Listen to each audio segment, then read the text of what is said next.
राज्य सरकार की संपूर्ण विफलताओं को लेकर और जो भी निर्णय भारतीय जनता पार्टी ने अच्छे लिए थे उन सारे निर्णयों को वापसी करते हुए आज जो वातावरण कांग्रेस का बना है वो कांग्रेस के उस वातावरण से जिस प्रकार की मारकाट हुई है, जिस प्रकार से उत्तराखंड आंदोलनकारी मोर्चे का ही एक व्यक्ति भूख हड़ताल पर बैठ गया, जिस प्रकार से बागियों ने वातावरण खराब किया। और भारतीय जनता पार्टी के अंदर हम गौरवशाली हैं। हम इस बात को बहुत मजबूती से कह सकते हैं कि प्रत्यक्ष को प्रमाण की आवश्यकता नहीं। आज भी मैं खुद मेयर का दावेदार होते आपके सामने भारतीय जनता पार्टी के पक्ष में पूरा वातावरण बनाने का काम कर रहा हूं। और हम लोग सुनिए उमेश जी, यही तो मैं समझना चाह रहा हूं कि आपके सामने कौन सी गाजर लटकाई गई है? आपको क्या कहा गया है कि आगे मैं आपको क्या बना दूंगा टाइप्स? ऐसा है कि किसी गाजर की जरूरत नहीं है। पार्टी का कार्यकर्ता को पार्टी का काम करना है, पार्टी के झंडे को बुलंद करना है। ये सबसे बड़ी गाजर है हमारे सामने। हमारे सामने कोई प्रत्याशी नहीं है, कमल का फूल है। कमल का फूल किस प्रकार जीते पूरे प्रदेश के अंदर और कमल ही कमल पूरे प्रदेश में हो, हर कार्यकर्ता का ये ध्येय है। और उसको उसका वातावरण बनाने का उसका वो है। कमल मजबूत होगा तो हर कार्यकर्ता मजबूत होगा, पार्टी मजबूत होगी तो हर कार्यकर्ता को मजबूत। अविकल तपलियाल साहब, ये जो सैद्धांतिक बातें उमेश अग्रवाल जी कर रहे हैं, सुरेंद्र अग्रवाल साहब अपनी पार्टियों के लिए कर रहे हैं, मैं चाहता हूं जरा इन दावों की पोल खोलिए प्लीज आप। अभी उमेश अग्रवाल जी को पता होगा कि कल तक इनके कार्यालय में भयंकर जूतम पैजार चल रही थी, जिंदाबाद मुर्दाबाद। उसके बारे में ये क्या कहेंगे? नंबर 1 ये मेरा सवाल इनसे है। फूल खिलाने की कोशिश है। हाँ, बहुत ही जबरदस्त। अविकल भाई कमल का फूल, अविकल भाई कमल का फूल भी वैसी जगह खिलता है जहां पे कीचड़ हो, और जब कीचड़ तब होगा जब वहां पे जूतम पैजार और दलदल जिंदाबाद मुर्दाबाद होगा, तभी तो सब गड्ढमड्ढ होगा ना। पानी वो सब हो चुका है। वो सब कल इनका तैयार हो गया है पूरे प्रदेश के अंदर भी और देहरादून के अंदर भी। दूसरी एक बहुत महत्वपूर्ण बात है जो हमारे बगल में बैठे हैं सुरेंद्र अग्रवाल जी, उनके लिए कि जितना बड़ा बागियों का संकट इस समय कांग्रेस के सामने सबसे ज्यादा है, लगभग 100 स्थानों पे कांग्रेस के बागी अभी खड़े हैं। और इस मुद्दे को लेकर कांग्रेस के जो सबसे वरिष्ठतम नेता है, मंत्री है, केंद्रीय मंत्री जी हरीश रावत जी, उनकी मौजूदगी का यहाँ पे होना बहुत जरूरी था। कम से कम उत्तराखंड के अंदर, नहीं तो देश के अंदर दिल्ली से बैठकर भी वो बागियों को मना सकते थे। लेकिन हरीश रावत जी ऐसे मौके पर विदेश चले गए हैं। हालांकि बताया जा रहा पूर्व निर्धारित कार्यक्रम है, करीब 1 हफ्ते वो वहां रहेंगे। तब तक गंगा में काफी पानी बह चुका होगा। भैया काम लग जाएगा, निपट जाएगा, लग जाएगा। थपलियाल साहब, इस बात की क्या गारंटी है कि अगर वो दिल्ली में या देहरादून में या हरिद्वार में होते हरीश रावत जी, तो वो बागियों को मनाने की ही कोशिश ही करते? नहीं, तब कोशिश करते, दिखना तो पड़ता कम से कम। विदेश में तो इससे भी मुक्ति हुई। नहीं, लेकिन लेकिन अविकल भाई संचार क्रांति का युग है, छोटे छोटे लोगों के पास भी मोबाइल फोन है। एक अब वो जमाना तो क्या कि ट्रंक कॉल बुक कराई जी, अंतर्राष्ट्रीय कॉल बुक कराई जी, फटाफट काम होता है। लेकिन वो ऐसे मौके पर ऐसे मौके पर पूर्व निर्धारित कार्यक्रम के तहत जब वो वहां चले गए तो तभी तो सवाल उठ रहे हैं फिर कि अब बागियों को कौन संभालेगा? पूर्व निर्धारित कभी कभी इन्वर्टेड कॉमा में भी होता है और वो आउट ऑफ रीच है इस समय। अच्छा, कांग्रेस संगठन के भी और सरकार के भी। अच्छा, तो ये भी कांग्रेस को सोचना है कि जैसा टिहरी में जो हाल हुआ है, अगर निकाय चुनाव में भी वही हाल हो गया तो जैसे हमने पहले भी चर्चा करी है कि आने वाला महीना, मई का महीना, कांग्रेस के अंदर बहुत उथल पुथल का रहेगा। तो उसके लिए भी गोटियां बिछ रही है। नहीं, और उत्तराखंड की जो राशि है ना, हमारे जो एक करीबी हैं ज्योतिषाचार्य हैं, वो भी उत्तराखंड से ही हमारे चैनल पर आते हैं लगातार, हमारे करीबी भी हैं, वो कह भी रहे हैं कि साहब जो मई जून का महीना है सुरेंद्र में भारी उथल पुथल और स्थान परिवर्तन का रहने वाला है। सुरेंद्र अग्रवाल जी, आपने देखिए पुष्टि कर दी हमारी समाचार प्लस की खबर। सुरेंद्र अग्रवाल साहब, अब जहां ना पहुंचे रवि, वहां पहुंचे कवि। आपकी बौद्धिक क्षमता के आगे मैं तो फेल हूं। भाई साहब, आपकी इसी अदा पे तो हम फिदा हैं। हरीश रावत जी के प्रकरण पे क्या कहना है? अग्रवाल साहब, जो बात अविकल जी ने उठाई उसी को मैं चाह रहा हूं, उस पर थोड़ा सा बोलिए आप। आपके नेता पार्टी के हरीश रावत, पार्टी सबसे बड़े इम्तिहान में उतर गई हो और उसका सीनियर मास्टर कोच विदेश चला जाए, ये बात कुछ नहीं। सुनिए, बात तो सुन लो ना भैया। ये बात कुछ हजम नहीं हो रही मुझे, मतलब लग रहा है कि अंदर तक गई नहीं।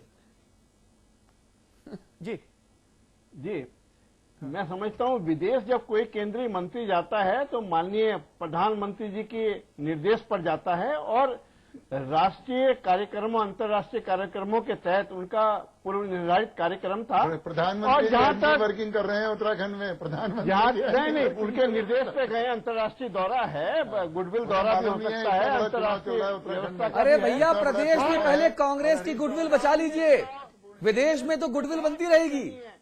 अतुल जी, उमेश जी को बहुत बेचैनी है, जिस प्रकार से अभी मात्र साल भर हुआ सत्ता गए हुए, सत्ता गंवाए हुए, तो मैं तो इनसे मुझे पूरी सहानुभूति है। अभी इन्हें 4 वर्ष और काटने हैं बिना सत्ता के। हमें इस बेचैनी पे अगर नियंत्रण रखेंगे तो 4 वर्ष और कट जाएंगे। ना जानकार ना अग्रवाल, सुरेंद्र अग्रवाल साहब, जानकार सुरेंद्र अग्रवाल साहब, अविकल भाई सहमत होंगे मुझसे। जानकार तो यहाँ तक भी कहते हैं कि 4 साल हैं कि 4 महीने हैं, ये किसी को पता नहीं है। इनकी बेचैनी का आलम बता रहा हूं मैं। जी अविकल भाई कुछ कहना चाह रहे हैं? अतुल भाई, ये बड़ा राजनीतिक आपदा है इस समय कांग्रेस के सामने। जैसे पहले प्राकृतिक आपदा आई थी, ये चुनाव राजनीतिक आपदा है। और ऐसे मौके में फिर एक मंत्री इनके विदेश में है। प्राकृतिक आपदा का तो आपने दिखाया ही था कि कितने मंत्री विदेश में गए थे। उन्हें भी प्रधानमंत्री जी ने भेजा है। तो क्या उन्हें प्रधानमंत्री ने भेज दिया कि आप चले जाइए हरीश जी, वहाँ पे सब विजय बहुगुणा जी संभाल लेंगे। और जब टिहरी में क्या हाल हुआ है, सुरेंद्र भाई उसके गवाह हैं, देहरादून में रहते हैं, यहीं से आप आ रहे हैं, तो जो टिहरी की पुनरावृत्ति न हो, इसको रोकने के लिए क्या करेंगे आप? माननीय मुख्यमंत्री जी के नेतृत्व क्षमता पर हमें पूरा विश्वास है। और वो तो टिहरी में भी था, वो तो टिहरी में भी था। कभी कभी घटनाएं दुर्घटनाएं होती रहती हैं, कोई बड़ी बात नहीं है, लोकतंत्र की महिमा है। अच्छा ये बताइए, टिहरी में जो हुआ वो घटना थी कि दुर्घटना थी? लोकतंत्र की महिमा है मान्यवर। ना सुरेंद्र भाई, आपने कहा कि कभी कभी घटना या दुर्घटना हो जाती है, इसलिए मैंने सप्लीमेंट पूछा कि टिहरी में जो हुआ वो घटना थी कि दुर्घटना थी? हम दुर्घटना ही मानते हैं कि भाजपा का जो दुष्प्रचार है उसका मुकाबला करने में कहीं ना कहीं हम सफल रहे हैं, वो हमारे लिए तो दुर्घटना ही है। सुरेंद्र जी, ये लोकतंत्र की महिमा है, ये लोकतंत्र की महिमा है। सुरेंद्र जी भ्रष्टाचार में लिप्त है। सुरेंद्र जी, पूरा महंगाई। उमेश जी एक मिनट रुकिए भाई, उमेश जी रुकिए एक मिनट। सुरेंद्र जी, जहाँ काम चलता है ना सड़क किनारे, वहाँ एक वो लोहे का वो लगा रहता है बोर्ड, उस पे लिखा होता है सावधानी हटी दुर्घटना घटी। और दुर्घटना से देर एक तो उसका सुनिए ना, है वो हमारे लिए। अरे भाई हमने उससे सबक लिया है। सुनिए ना हुजूर, मेरा अपना तजुर्बा ये कहता है कि पॉलिटिकल लोग जो 100% राजनीतिक लोग हैं, राजनीति में भी 2 प्रकार के लोग हैं, एक सेमी पॉलिटिकल, एक 100% पॉलिटिकल। हरीश रावत को मैं 100% पॉलिटिकल पर्सनालिटी मानता हूं। सेमी पर कभी चर्चा करूंगा तो 10 नाम वो भी गिरा दूं, सेमी कैसे लोग होते हैं। हरीश रावत 100% पॉलिटिकल आदमी है। विदेश में संयुक्त राष्ट्र संघ का उद्घाटन तो करना नहीं था अधिवेशन का, अरे जहां भी जाना था, छोटा मोटा कोई कार्यक्रम था भी तो राज्य मंत्री भी चले जाते हैं। पॉलिटिकल लोगों के लिए सबसे बड़ी प्रायोरिटी होती है चुनाव, पार्टी, चुनाव। उनका संदेश हमारे पास है कि कांग्रेस को जिताना है, संदेश से जीतेंगे। अरे ये संदेश तो सोनिया गांधी जी ने मनमोहन सिंह जी को भी दिया है कि भाई यूपीए 3 की सरकार बनानी है। नहीं, संदेशों से उत्तर प्रदेश में कहावत है, उत्तर प्रदेश में कहावत है कि संदेशों से खेती नहीं होती ना, खेती नहीं, कोई टेक्नोलॉजी बता दो जिसमें संदेश से खेती हो जाए अग्रवाल साहब। अच्छा एक चीज और कही जाती है कि बिना मरे, सुनिए, बिना मरे हमको बता मिलता, आप ही बता रहे थे, हमको बता दीजिए संदेश से SMS भेजने से खेती कैसे हो जाएगी, मुझे समझा दीजिए। आपने कहा ना कि टेक्नोलॉजी बदल गई, वीडियो कॉन्फ्रेंसिंग और मोबाइल, मैं अपनी बात पीछे ले लूंगा। चुनाव मैनेज करेंगे। बात की टिप्पणी भी इसी में ऐड कर दीजिए प्लीज। अगर चिट्ठी से, फोन मैसेज से, पंपलेट से, कोई जयप्रकाश नारायण है क्या? कोई जयप्रकाश लोहिया और गांधी है क्या? हम लोग नहीं है ना, हम लोग छोटे लोग हैं, हम जयप्रकाश लोहिया और गांधी नहीं है इस देश में, हम छोटे लोग हैं। अरे हम सामने होते तो वोट देता नहीं आदमी, जब गली गली जाते हैं। और हम दक्षिणी अफ्रीका से मैसेज कर देंगे कि उत्तराखंड जागो, और उत्तराखंड जाग जाएगा।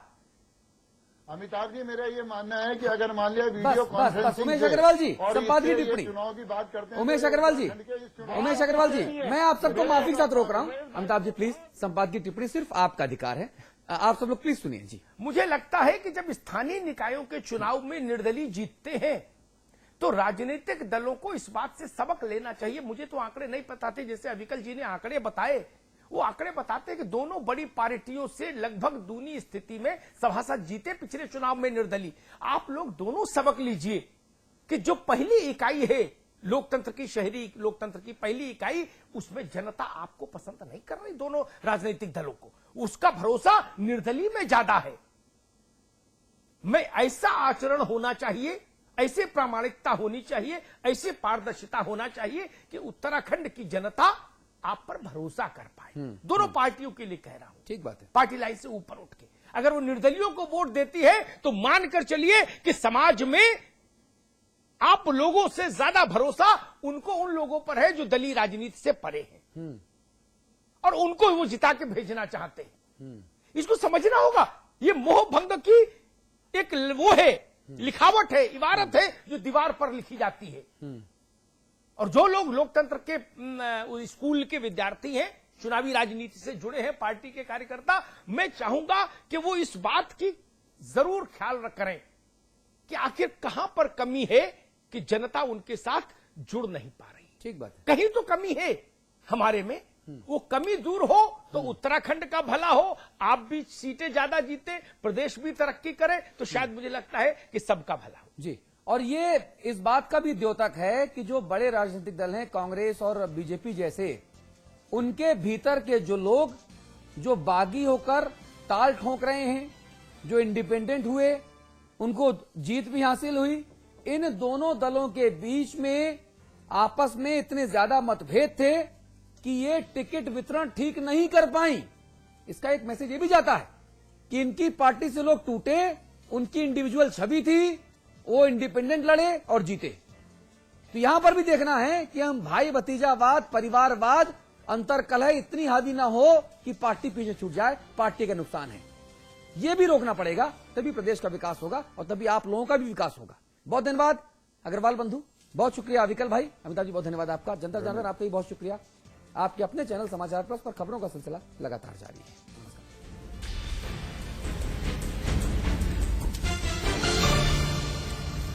भूमि ग्रुप पेश करते हैं Vrinda Elegance, an integrated colony at Vrindavan. भगवान श्री कृष्ण की क्रीड़ा स्थली वृंदावन में बसने का सुनहरा मौका। एहसास कीजिए ब्रजवासी होने का।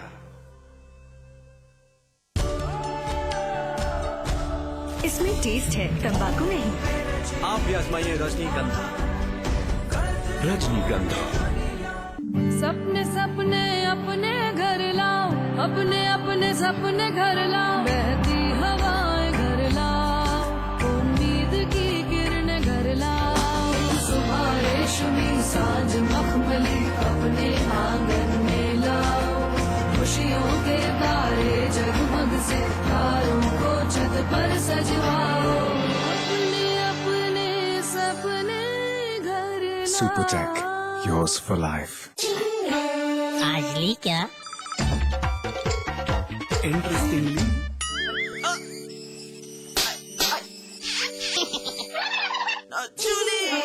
रिफ्रेशिंग मिनी गम। आज ली क्या?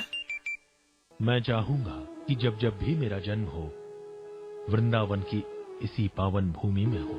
A unique project with world-class facilities just for you and your loved ones. Nalanda Leisure Sanskar City At Vrindavan. स्वाद बड़ी चीज है, स्वाद से बढ़कर कुछ नहीं। तुलसी सादा पान मसाला।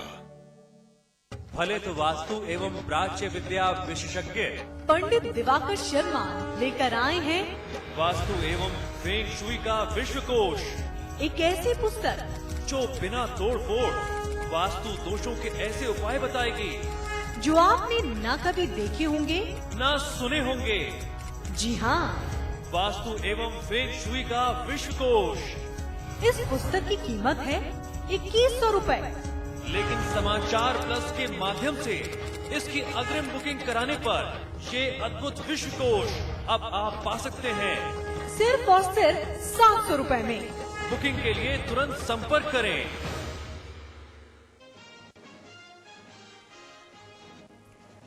संजय दत्त ने सुप्रीम कोर्ट से सरेंडर के लिए मांगी 6 महीने की मोहलत। आर्म्स एक्ट में 5 साल की सजा पाए संजय को 18 अप्रैल तक करना है सरेंडर।